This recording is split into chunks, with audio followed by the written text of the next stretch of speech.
அடி, நீ இப்படி உட்காந்துருக்கிறத பார்க்குறப்ப கேவலமா இருக்கு.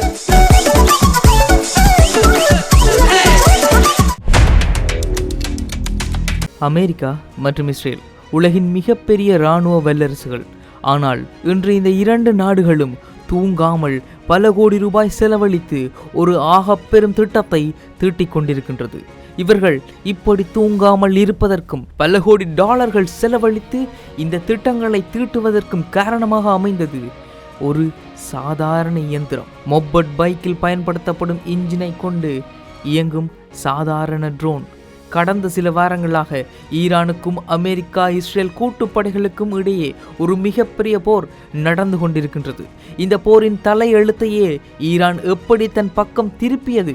தற்போதைய நிலவரப்படி போர்க்களத்தில் உண்மையில் வெற்றி பெற்றது யார்?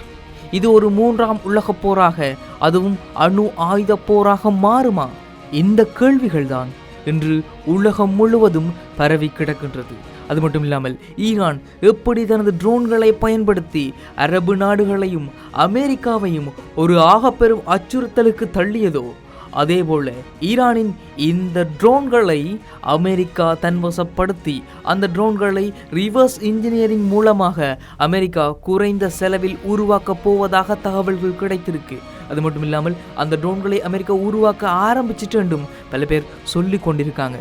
அப்படி என்றால் இந்த ட்ரோன் இந்த யுத்தத்தில் எந்த அளவிற்கு பயன்படுத்தப்பட்டது? இந்த ட்ரோன் இந்த யுத்தத்தில் எந்த விதமான மாற்றங்களை உருவாக்கியது? அப்படி என்றால் இந்த ட்ரோனை பற்றி நாங்கள் முழுமையாக தெரிந்து கொள்ள வேண்டும். 2001ஆம் ஆண்டு ஆப்கானிஸ்தான் போரில்தான் அமெரிக்கா முதல் முறையாக ட்ரோன்களை உளவு இயந்திரங்களாகவும் உளவு பார்ப்பதற்காகவும் பயன்படுத்த ஆரம்பித்தது. பின்னர் தாக்குதலுக்காகவும் அந்த ட்ரோன்களை அமெரிக்கா பயன்படுத்த ஆரம்பித்தது. ஆனால் அந்த ட்ரோன்கள் பல மில்லியன் டாலர்கள் மதிப்புள்ளவையாக இருந்தது. இரண்டாம் உலக போரில் ஜப்பானியர்கள் எப்படி விமானங்களில் வெடிகுண்டுகளை நிரப்பி காமாஷி தற்கொலை தாக்குதலை நடத்தினார்களோ, அதே மாதிரியான கான்செப்டை தான் இன்று ட்ரோன்களில் பயன்படுத்துகிறார்கள். அதாவது ஒன்வே ட்ரிப் போயிட்டு திரும்பி வரக்கூடாது, டார்கெட்டை அழிச்சிட்டு அப்படியே வெடித்து சிதறணும் என்றதுதான் அந்த ட்ரோன்களுக்கு இடப்பட்டிருக்கும் கட்டளையாக காணப்படுகின்றது. 2011 அமெரிக்கா ஈரானை பொருளாதார தடைகள் மூலமாக கழுத்தை நிறுத்தி கொண்டிருந்த காலம் அது. அப்போது ஈரானின் வான்வழிகளுக்கு நுழைந்த அமெரிக்காவின் அதிநவீன உளவு ட்ரோனான RQ-170 சென்டினல். இந்த ட்ரோனை ஈரான் இராணுவம் லாவகமாக பிடித்து கீழே இறக்கியது. அமெரிக்கா மற்றும் இஸ்ரேலின் ட்ரோன்களை பிரித்து மேய்ந்த ஈரானியர்கள் அதை அப்படியே ரிவர்ஸ் இன்ஜினியரிங் செய்ய ஆரம்பித்தனர். அமெரிக்காவை போல் பல மில்லியன் டாலர்கள் செலவு செய்து ஆயுதம் தயாரிக்க ஈரானிடம் பணம் இல்லை. இங்குதான் ஈரான் தனது மாஸ்டர் பிளானை இறக்கியது. சீனாவிடம் இருந்து மிக குறைந்த விலையில் MD-550 என்ற 2 ஸ்ட்ரோக் இன்ஜின்களை, நமது ஊர்ல TVS 50ல இருக்கிற அதே இன்ஜின், அந்த இன்ஜின்களை சீனாவிடம் இருந்து குறைந்த விலையில் மாஸ் ப்ரொடக்ஷன் மூலமாக வாங்கி அதை ஒரு ட்ரோனாக உருவாக்க ஆரம்பித்தனர். அதுதான் ஷாஹித் 136 எனப்படக்கூடிய அந்த மரண ஆயுதம். இந்த ஷாஹித் அப்படின்றதனுடைய பெயர் இஸ்லாத்துக்காக உயிர் தியாகம் செய்பவர் என்பதுதான் அர்த்தமாக காணப்படுகின்றது. அந்த அர்த்தத்தை பயன்படுத்தி தான் ஷாஹித் 136 எனக்கூடிய இந்த ஆளில்லா தற்கொலை ட்ரோனுக்கும் அதே பெயரை அவர்கள் வைத்துள்ளனர். இங்குதான் நீங்கள் ஒரு விஷயத்தை கவனிக்க வேண்டியிருக்கின்றது. ஈரானின் இந்த ஷாஹித் ட்ரோன்கள் ஒன்றை தயாரிக்க ஆகும் செலவு வெறும் 10,000 முதல் 20,000 டாலர்கள் மட்டுமே. ஆனால் இப்படி தேனி கூட்டம் போல பறந்து வரும் அந்த ட்ரோன்களை இஸ்ரேலோ அல்லது அமெரிக்காவோ சுட்டு வீழ்த்த வேண்டுமென்றால் அவர்கள் பயன்படுத்துவது ஒரு பேட்ரியாட் ஏவுகணை அல்லது அயன் டூம் ஏவுகணைகள். அந்த ஒரு பேட்ரியாட் அல்லது அயன் டூம் ஏவுகணைகளில் ஒன்றின் விலையாக காணப்படுவது 4 மில்லியன் டாலர்கள். அதாவது அமெரிக்கா ஒரு மிசைலை ஏவ செலவு செய்யும் காசில் ஈரான் 200 ட்ரோன்களை உருவாக்கி அனுப்பிவிடுவான்.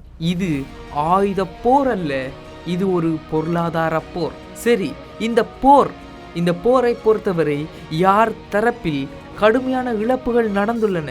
யார் தரப்பில் வெற்றி அதிகம் கிடைத்துள்ளது?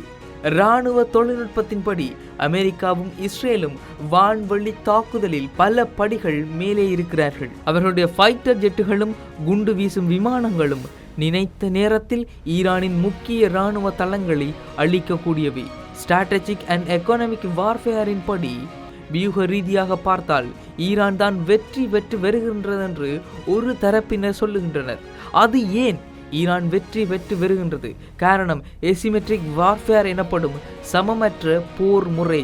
இஸ்ரேலின் அயன்டோம் சிஸ்டத்தையும் அமெரிக்காவின் பாதுகாப்பு கவசங்களையும் தங்கள் மலிவான ட்ரோன்கள் மூலமாக ஈரான் காலி செய்து கொண்டிருக்கின்றது. ஏவுகணைகள் தீர்ந்து போனால் அமெரிக்கா மீண்டும் தயாரிக்க பல மாதங்களாகும். பில்லியன் கணக்கில் செலவு செய்ய வேண்டியிருக்கும். ஆனால் ஈரான் தினமும் நூற்றுக்கணக்கான ட்ரோன்களை தயாரித்து அனுப்பி கொண்டே இருக்கின்றது. இதுதான் ஏசிமெட்ரிக் வார்ஃபேர் என்று சொல்லப்படக்கூடிய அந்த சமனற்ற வார்ஃபேர். இந்த ஏசிமெட்ரிக் வார்ஃபேர் மூலமாக ஈரான் இன்று வரை நடந்த போரில் முன்னிலையில் இருப்பதாகத்தான் உலகம் சொல்லிக் கொண்டிருக்கின்றது. பல போரியல் ஆய்வாளர்களுடைய கருத்துக்களாகவும் இதுதான் காணப்படுது. இதனால் விரக்தி அடைந்த அமெரிக்கா உக்ரைனிடம் சென்று ஆன்டி ட்ரோன் தொழில்நுட்பங்களை கேட்கும் நிலைக்கு தள்ளப்பட்டுள்ளது. வருங்காலத்தில் இதை சமாளிக்க ஒரு தாக்குதலுக்கு சில சென்ட்கள் மட்டுமே செலவாகும் லேசர் பீம் தொழில்நுட்பத்தை அமெரிக்கா உள்ளிட்ட நாடுகள் நம்பி உள்ளதாக தகவல்கள் கிடைக்கப்பெற்றது. சுருக்கமாக சொன்னால் யானைக்கும் எறும்புக்கும் நடக்கும் சண்டை இது. யானை மிதித்தால் எறும்பு சாகும். ஆனால் எறும்பு யானையின் காதுக்குள் நுழைந்தால் யானைக்கு பைத்தியம் பிடித்துவிடும். இன்று ஈரான் அமெரிக்க யுத்தத்தில் நடப்பவை இதுதான். அமெரிக்காவின் காதுகளுக்குள் புகுந்து ஈரான் ஒரு ஆக பெரும் குடைச்சலை செய்து கொண்டிருக்கின்றது. ஈரானை எப்படி சமாளிக்க முடியும் என்று அமெரிக்கா திணறிக் கொண்டிருக்கின்றது. பல நாடுகளிடம் இன்றைக்கு அமெரிக்க அதிபர் டொனால்ட் ட்ரம்ப் அவர்கள் வாருங்கள், இவர்கள் வாருங்கள், நேட்டோ வாருங்கள் என்று பல பேரை அழைப்பதற்கான காரணமாக இருப்பதும் இதுதான். ஈரானை எப்படி சமாளிக்க முடியும் என்று இன்று வரை அமெரிக்காவிற்கு தெரியாமல் தான் இருக்கின்றது. அமெரிக்கா வெறும் 2 நாட்களில் இந்த போரை முடித்து விடலாம் என்ற நம்பிக்கையில் இந்த போரில் குதித்தது. ஆனால் ஈரானின் பதில் தாக்குதல்கள் இப்படி இருக்கும் என்று அவர்கள் எதிர்பார்க்கவில்லை. ஆனால் இப்ப உலகம் இருக்கிற சூழலின்படி உலகத்தில் இருக்கிற அனைத்து மக்களும் இந்த போர் அடுத்த கட்ட அணு ஆயுத போராக மாறிவிடுமா?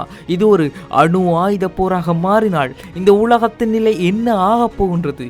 இந்த பயத்தில் தான் இந்த உலக மக்கள் வாழ்ந்து கொண்டிருக்கிறார்கள். இதுதான் உலக நாடுகளில் அனைவரின் மிகப்பெரிய அச்சமாக இருக்கிறது.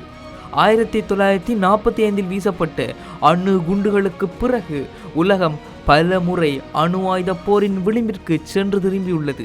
ஆனால் இப்போதும் ஈரான் இஸ்ரேல் போரில் இந்த ஆபத்து இருக்கிறதா என்று பார்த்தால் சாத்தியக்கூறுகள் இருக்கின்றன என்றுதான் சொல்லக்கூடும்.